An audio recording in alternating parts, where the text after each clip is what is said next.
recebemos no programa Web Health de hoje a professora Isabel Cristina Koval-Om Cunha. Ela é enfermeira, professora associada da Escola Paulista de Enfermagem da Unifesp. Olá, professora Isabel, prazer termos a senhora conosco aí do outro lado da nossa linha. A professora Isabel também é presidente do Comitê de Gestão e Enfermagem da SARR, né? Professora Isabel, conta para a gente qual é a atuação do profissional enfermeiro na luta contra essa doença que cada vez mais graça o nosso país e o mundo, a Covid-19, causada aí pelo novo coronavírus. Olá, Clivanei, olá a todos que nos assistem, é um prazer estar conversando com vocês. Eu acredito que nós estamos num momento, né, muito difícil da saúde pública mundial, brasileira, paulista, e estamos com um grupo de trabalhadores da área da saúde, notadamente os profissionais de enfermagem, que hoje no nosso país somam perto de 2.400.000, na linha de frente. Por quê? Porque é o pessoal de enfermagem, são os enfermeiros técnicos e os auxiliares de enfermagem, que estão nas 24 horas do dia ao lado, já rotineiramente, dos pacientes, sejam eles internados, seja em asilos, seja em instituições de longa permanência, seja na atenção básica. É esse grupo de profissionais que é responsável pela gestão do cuidado. Nesta pandemia que nós estamos vivendo, o trabalho dos profissionais de enfermagem, além de ter, assim, quintuplicado e ficado cada vez pior, a gente tem tido a impossibilidade de deixá-los fora desse contexto. Então, são esses trabalhadores que frente, são esses trabalhadores que não podem deixar de trabalhar, são esses trabalhadores que estão lá entrando em contato com pessoas doentes, com pessoas sãs, com o grupo de risco, além de já serem um grupo de risco. Então, são os profissionais de enfermagem e também o restante da saúde e em outras áreas também, que merecem o nosso respeito nesse momento, porque eles estão lá para nós ficarmos em casa e podermos controlar toda essa pandemia. Sim. Professora Isabel, como que as instituições de saúde devem se organizar no sentido de não apenas atender da melhor maneira os pacientes que chegam com essa doença, mas também de resguardar a integridade física dos seus profissionais de saúde, incluindo aí os enfermeiros? Isso tem sido bastante conversado agora, né? Nós estamos num momento que não vivemos uma epidemia há muito tempo, vivemos em 2008 da SARS, eu me lembro quando eu era aluna de enfermagem, a epidemia da meningite, em que a gente teve vários momentos, assim, bastante drásticos e teve que tomar decisões difíceis. Agora nós estamos neste momento. As instituições têm seguido e têm procurado seguir não só o isolamento destes pacientes, então, além de ter questões físicas, né, então, separar os pacientes que têm possibilidade de estarem positivos ou que tenham sintomas do restante dos pacientes, colocar a equipe multiprofissional e principalmente a equipe de enfermagem com toda a proteção disponível, então, o uso dos equipamentos de EPI, né, de proteção individual, mas, acima de tudo, além disso, as instituições precisam estar atentas a dois aspectos: a não sobrecarregar em excesso os profissionais, principalmente os profissionais de enfermagem, porque quando você tem excesso de horas trabalhadas, sob pressão, sobre esse estresse que a gente está vivendo, é muito comum a gente cometer erros E aí, nesses erros cometidos por estresse, por excesso de atividades, as pessoas podem se contaminar, os profissionais podem se contaminar, né? Então, esse é um aspecto importante da instituição. E o outro aspecto importante que as instituições precisam assegurar é a saúde mental do seu corpo de colaboradores. Então, os colaboradores que estão no estresse permanente, né, quer pelo regime de trabalho, quer porque tem pessoas idosas em casa, quer porque tenham que voltar para casa, esses profissionais precisam ter um suporte nas suas instituições para manterem a sua saúde mental. Isso, então, assim, desde o atendimento de psicólogos, desde terem as salas para fazer pelo menos um repouso rápido, tomar local para ter um café, para ter água, um local que tenha sanitários adequados. A gente viu reportagens aí lá no outro lado do mundo, que os profissionais de saúde colocavam fraldas descartáveis porque não tinham a oportunidade nem sequer de ir ao banheiro, tamanha a epidemia, né, a pandemia que teve lá. Então, assim, acho que esse aspecto nas instituições de saúde é muito importante, é dar um suporte mínimo de trabalho, além dos equipamentos de proteção individual, que são obrigatórios por lei, dar um suporte emocional, né, um suporte psicológico para que esse grupo de profissionais consiga manter a sua sanidade, consiga manter o seu equilíbrio e assim possa realmente atender cada vez melhor o grupo de pessoas que certamente vai aumentar nas próximas semanas, né? Sim, e pela análise da senhora, pelo que a senhora tem acompanhado, as nossas instituições têm cumprido devidamente com essa missão de garantir a saúde dos seus profissionais, incluindo aí os enfermeiros? Nem todas. A gente tem algumas que a gente tem notícia que fazem tudo isso de maneira brilhante e adequada, que disponibilizam o equipamento de proteção individual, mas infelizmente a gente tem tido denúncias de instituições que sequer estão distribuindo em quantidade adequada os equipamentos de proteção individual. Então, isso já foi objeto de denúncia no Conselho Regional de Enfermagem de São Paulo, no Conselho Federal de Enfermagem, que estão tomando todas as providências, fazendo os encaminhamentos, encaminhando ofícios, falando com as autoridades competentes, para assegurar que o corpo de colaboradores da enfermagem pelo menos tenha o mínimo, né, o básico, o mínimo não, mas o básico necessário para poder atender este momento. Mas, infelizmente, nem todas as instituições estão cumprindo com aquilo que deveriam cumprir.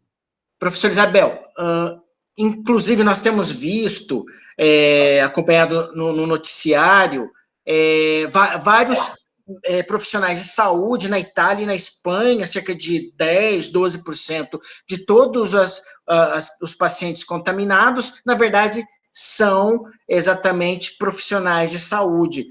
Por que isso? Até a gente está falando até de países da Europa, europeus, né, que a priori tem aí um nível de conscientização grande com relação a resguardar a saúde dos seus profissionais.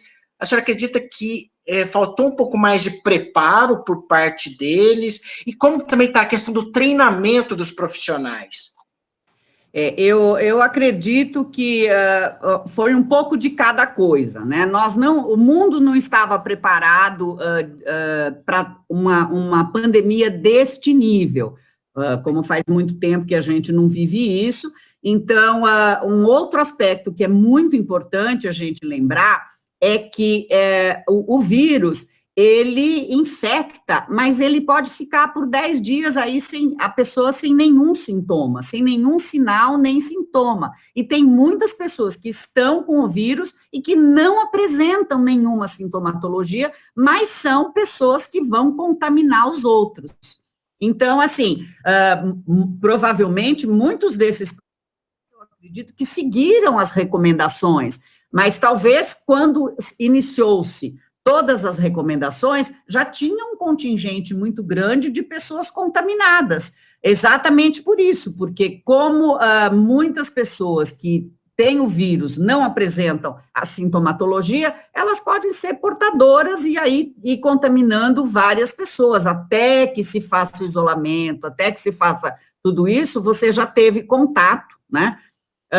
Aqui no Brasil, a gente ainda não tem estatísticas que mostrem, pelo menos a gente não tem ouvido, quanto de profissionais de saúde estão sendo, digamos assim, estão dando sorologia positiva. Mas a gente sabe de vários colegas que testaram positivo em condições individuais, alguns colegas que estão em terapia intensiva, mas que estão fora de risco, outros colegas que estão isolados porque testaram positivo, até o médico coordenador do grupo aqui em São Paulo, o doutor Davi Wippe, testou positivo e está isolado. Então, assim, não basta só a gente fazer todos os protocolos, porque pode ter tempo em que você foi contaminado antes de efetivamente, por alguém que efetivamente nem tinha sinais e sintomas, né?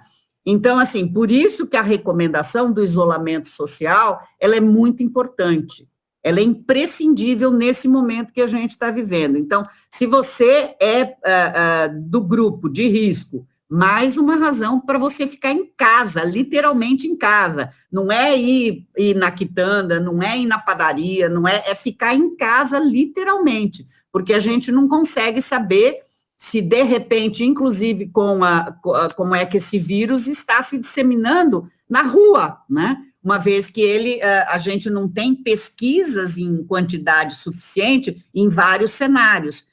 Então, eu acredito que os profissionais de enfermagem estejam se protegendo, sim. A questão do treinamento desses profissionais, a gente tem hoje, com a internet, é possível distribuir filmes e distribuir orientações rapidamente. Então, o Conselho Federal de Enfermagem, o Conselho Regional de Enfermagem de São Paulo e os conselhos, de uma maneira geral, no país, estão numa cruzada, né? O Conselho Federal de Enfermagem tem um grupo de profissionais que estão lá trabalhando, é um grupo reduzidíssimo, mas está lá, é um comitê de crise que tem respondido e preparado material, disponibilizado, acatado denúncias, fazendo o seu papel de órgão fiscalizador, né? Existe uma recomendação que os conselhos não acabem com a fiscalização, mas de que estejam presentes na linha de frente para checar as condições de trabalho, principalmente as condições de equipamento de proteção individual, e os profissionais podem acessar, né, o portal do COFEN, do Conselho Federal de Enfermagem, tem vários comunicados que foram feitos para o Brasil todo.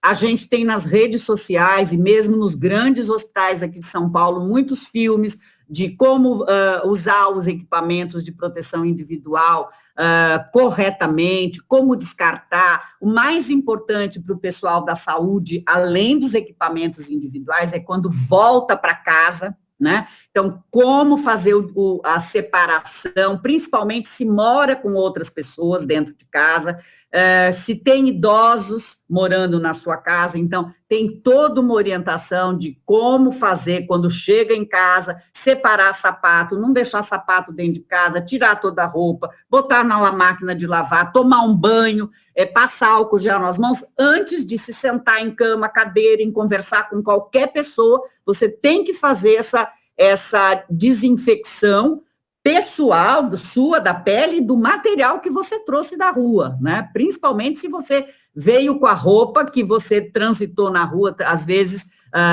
os profissionais de enfermagem têm usado roupas especiais nos locais, mas trocam, né, e acabam transitando por ainda dentro do hospital com a sua própria roupa para voltar para casa. Então, este momento é um momento, assim, de quanto mais informação a gente tiver, melhor. Mas o excesso de informação também não pode nos imobilizar, né? Então, assim, a gente também não pode buscar informação e aceitar tudo que é coisa que vem pela internet. Eu recebo cerca de umas 500 mensagens por dia.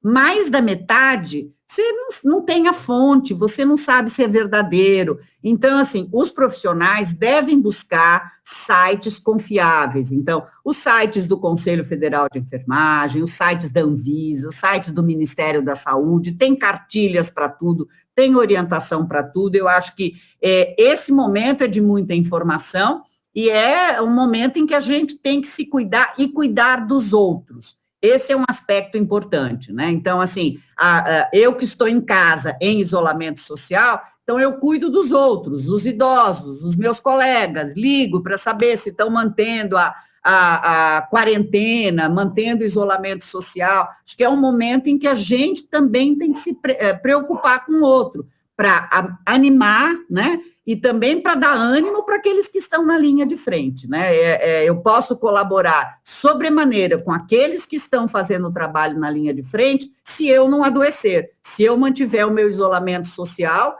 e não ser mais um a sobrecarregar o sistema de saúde. Sim. Professora Isabel, fala para a gente agora sobre um outro aspecto importante. Digamos que a senhora está conversando diretamente com o público, né? Com a dona de casa, o pai de família. Que dicas, são informações aí que a gente já tem recebido diariamente pelos meios de comunicação, mas agora, senhora, que dicas a senhora daria para o brasileiro, para o indivíduo, se proteger da melhor maneira desse vírus? Tá. Para as pessoas em geral, o mais importante, e para os idosos, é ficar em casa nesse momento. Então, assim, para aqueles que conseguem, né, trabalhar remotamente, fazer as suas compras pela internet, ficar em casa e criar uma rotina para a família. Isso é muito importante. Existem estudos que mostram quando as pessoas ficam confinadas, elas tendem a ficar estressadas, a se desesperarem, etc., né? Não terem muita fé, acharem que as coisas vão degringolar. Então, manter a saúde mental, um dos aspectos é você ter uma rotina bastante rígida todo dia. Então, acordar numa determinada hora, fazer com que todos os seus familiares que estão também confinados tenham uma rotina, as crianças, principalmente, têm que ter horário para brincar, tem que ter horário para fazer lição, tem que ter horário para acessar computador. Isso é muito importante porque isso nos dá uma regularidade de vida, né? Então, é o momento também de aproveitar para a família fazer atividades conjuntas, vai agregar mais a família.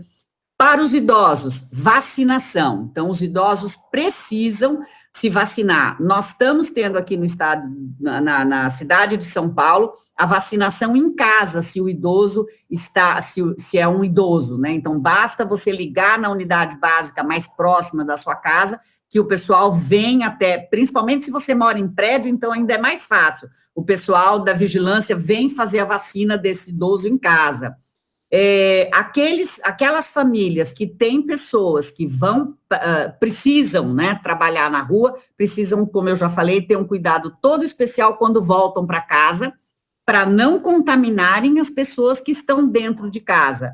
Então, se você precisa ir para a rua, tenha uma roupa para você ir para a rua. Não é a roupa que você foi para a rua, você não pode usar dentro de casa jamais. O mesmo sapato também não pode. Você, quando volta da rua, tem que tomar um banho e separar as roupas, botar na máquina de lavar e não misturar. E se você tem pessoas na sua casa que estão com suspeita, essa pessoa tem que estar isolada. Se você tem quarto individual, melhor, né? Um quarto e um banheiro individual. Se você não possui o banheiro e o quarto individual, você tem que ter cuidados maiores. Então, não pode estar transitando pela casa, ela tem que ficar mais confinada, o lixo que ela produz tem que ser ensacado, amarrado, separado, a roupa que ela produz não pode ser lavada junto com a roupa do resto das pessoas que moram na casa, né?